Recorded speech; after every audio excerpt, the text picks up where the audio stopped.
तो ये कहने की जरूरत नहीं पड़ती कि वो घटिया हैं हमारे दृष्टि में और हम ही सबसे अच्छे हैं। ये जो भाव है, ये भाव ही अधार्मिक है। ठीक है, और ये असमतापूर्ण है, सुपीरियरिटी कॉम्प्लेक्स। बहुत अच्छा सवाल किया है। मैं राहुल जी हम लोगों के बहुत वरिष्ठ हैं, मैं तो बहुत यंग एज से आपके आर्टिकल्स भी पढ़ता रहा हूँ और आपको मैं बहुत एडमायर करता रहा हूँ, परंतु मैं इन्होंने बहुत अच्छी बात की। पहली बात तो मैंने आबे जमजम का भी उल्लेख किया था, उसी पवित्रता का भाव जैसे गंगा जी के प्रति हिंदुओं में रहता। मगर जो इन्होंने कहा, मैं मानता हूँ कुछ चीज़ें मुस्लिमों में बहुत श्रेष्ठ हैं, इसे समझना चाहिए। जैसे हमारे यहाँ भाषाई विविधता है, उस विविधता को विभाजकता बनाया जा सकता है, मुस्लिमों में नहीं बनाया जा सकता। आपने कभी असदुद्दीन ओवैसी को नहीं सुना होगा वो कहे मुझे तेलुगु में बोलना उसके लिए लड़ रहा हो, कभी महबूबा मुफ्ती नहीं कहेगी मुझे कश्मीरी में बोलना उसके लिए मैं लड़ रहा हूं, कभी बदरुद्दीन अजमल नहीं कहेगा मैं असमिया के लिए लड़ रहा हूं, कभी मैं नहीं कहेगा मौलाना मदनी कि मुझे तमिल के लिए लड़ना है। अब आइए बांग्लादेश निर्माण किस बात पे हुआ? भाषा पर हुआ। मैं बिल्कुल इसी पे बात लड़ रहे हैं। सऊदी अरेबिया लड़ता है, आपका पूरा ऑब्जर्वेशन और सवाल दूंगा। अरे होने दीजिए, पूरी बात हो जाने दीजिए, राहुल जी की बात हो जाने दीजिए, आ रहा हूं। और मैं अच्छी बात बता रहा हूं, मुस्लिमों में एक और बात है, आप उनके अंदर किसी प्रकार का भेदभाव नहीं पैदा कर सकते। वो कम्युनिस्ट है, अमीर गरीब को नहीं लड़ा सकते। 57 में से एक मुस्लिम देश कम्युनिस्ट नहीं हो पाया। आइए हमारे यहां लड़ा सकते हैं। वहां पे आप उत्तर भारत दक्षिण भारत को नहीं लड़ा सकते, वहां पे आप अगड़े पिछड़े को नहीं लड़ा सकते, वहां आप सामान्य और दलित को नहीं लड़ा सकते। और मुस्लिम धर्म में सबसे खास बात क्या, जो आपने इस चुनाव में भी देखा, देखिए जो बात किसी समाज की प्रशंसनीय है उसे मानना चाहिए। वो ये कहता है कि मुझे मकान मिला, हेल विद इट, मुझे नल मिला, मुझे शौचालय मिला, मुझे आयुष्मान भारत मिला, हेल विद इट। मुझे देखना है कि मेरे जो नेताओं ने कहा मेरा कौम का फ्यूचर क्या दिख रहा है, आई लुक एट दिस। हिंदुओं में क्या हुआ, उन्होंने कहा अरे हमारा फ्यूचर क्या होगा, हेल विद इट, मुझे ये मिला ये मिला। तो हिंदुओं की सोच व्यक्तिगत हो गई, मुस्लिमों की सोच समष्टिगत हो गई। जो समष्टि के लिए यानी पूरी टीम भावना से खेलता है, हरियाणा के दिल्ली के नतीजों के बाद भी ये कह रहे हैं। मैं सुनिए बता रहा हूं क्यों।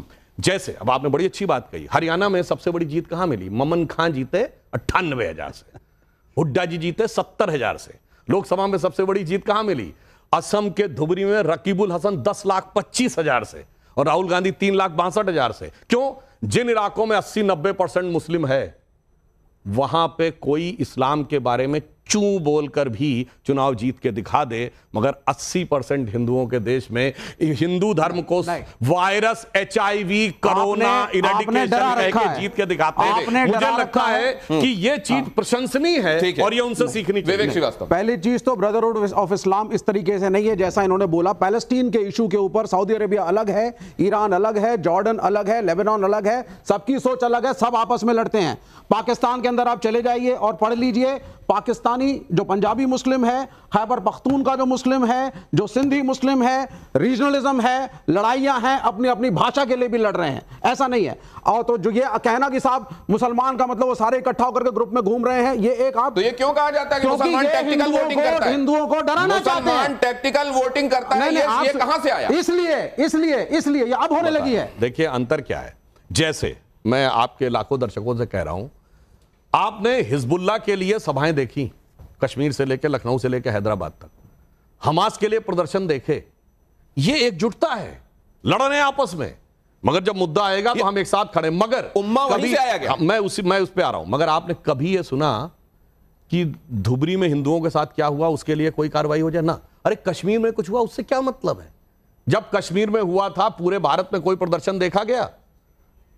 उस समय तो जो संघ भाजपा के लोग थे सिर्फ विषय उठाते थे, कभी हिंदू समाज सड़कों पे दिखा, मगर हिजबुल्लाह, हमास, फिलिस्तीन के लिए उठा, जय फिलिस्तीन कहा गया। ये उनसे सीखने वाली बात है कि हाउ यू गेट कनेक्टेड। महत्वपूर्ण बात है जो आप कह रहे हैं, इसका जवाब दीजिए। मुसलमानों का डर फैलाते हैं। देखिए इन्होंने जो बात कही तो मैं यही जवाब देना चाहता हूं। ऐसे तो अगर कहा जाए तो जब हम अंग्रेजों से लड़ाई लड़ रहे थे तो इस भारत में सारे के सारे भारतीय ही थे। फिर अंग्रेज हम पे क्यों हुकूमत कर रहे थे?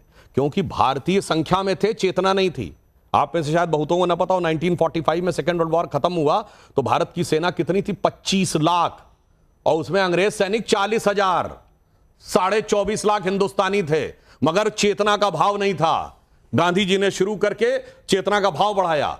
फिर चाहे तिलक ने पूर्ण स्वराज्य की बात कही, फिर वीर सावरकर ने कहा, नेताजी सुभाष चंद्र बोस ने कहा, भगत सिंह, चंद्रशेखर आजाद, बाघा जतीन, शकीलनाथ सान्याल, तब वो चेतना उठते उठते 40 साल लगा, तब जाके 47 में आजादी मिली। आपकी बात बिल्कुल सही है कि हिंदू संख्या में है, मगर यही तो मैंने कहा ना, मगर उसके अंदर चेतना नहीं आई है। इसीलिए जब राम मंदिर का आंदोलन शुरू हुआ था तब हम 2 सीटों के थे, क्योंकि चेतना मंदिर के पक्ष में सिर्फ इतनी थी। अब चेतना का विराट रूप दिखा है, कुंभ से नहीं आएगी।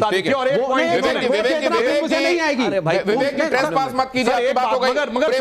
मगर एक चीज जो मुस्लिम समाज को हिंदुओं से सीखनी चाहिए, जैसे इन्होंने कहा वहां फिलिस्तीन में सब लड़ते हैं, बिल्कुल सही बात है। वहां जो समाज में भिन्न भिन्न सेक्शंस हैं उनमें अलग अलग है, पर किसी को अलग नहीं आता। जैसे कुंभ में आपने देखा सब एक साथ स्नान कर रहे थे, 20 किलोमीटर लंबे घाट थे, ऐसा तो नहीं था ये फलां जाति का घाट है, ये फलां वर्ग का घाट है। लेकिन एक बात किया, ये हिंदू ब्रदरहुड, नहीं मैं एक मिनट पूरी कर लूं, बात तो समझ। मगर मुस्लिमों में क्या होता है, ये शियाओं का कब्रिस्तान है, ये सुन्नियों का है, ये बरेलवियों की मस्जिद है, ये देवबंदियों की है, ये अहले हदीस की है, ये हनफी की, और फिर इतनी ज्यादा एक दूसरे के खिलाफ हो जाते हैं कि जहां 100% मुस्लिम है वहां मस्जिदों में धमाके क्यों हो जाते हैं, मेरी समझ से बाहर है भाई। अफगानिस्तान में, सीरिया में, पाकिस्तान में, पेशावर में शिया मंदिर में धमाका, अब उसका कारण क्या है? और तो और छोड़िए, इस हिंदुस्तान में आप कहेंगे बाहर की बात क्यों करते हो, भारत में कश्मीर ही एक ऐसा राज्य हो गया जो जहां ऑलमोस्ट 95% मुस्लिम हो गए, तो चरार शरीफ जला दी गई, कहा गया तो एंटी इस्लामिक है क्योंकि ये मजार है। तो फिर हजरत बल पे जहां मोहम्मद साहब का मुई मुकद्दस रखा है, जहां बाल रखा हुआ है जो सबसे पवित्र, उस पर आतंकवादियों का कब्जा हो गया। तो मुझे लगता है को एग्जिस्टेंस अगर सीखना है तो हिंदुओं से सीखो, जो मैंने आपको पहले बताया कि हमारे यहां कोई आलोचना भी करता है तो कोई फर्क नहीं पड़ता है, एक धर्म की आलोचना कर दे, ग्रंथ की आलोचना कर दे, ये कर दे, वो कर दे, ये चीज हमसे सीखनी चाहिए। मगर एकजुट कैसे रहा जा सकता उनसे? सर तो टॉलरेंट होना, एक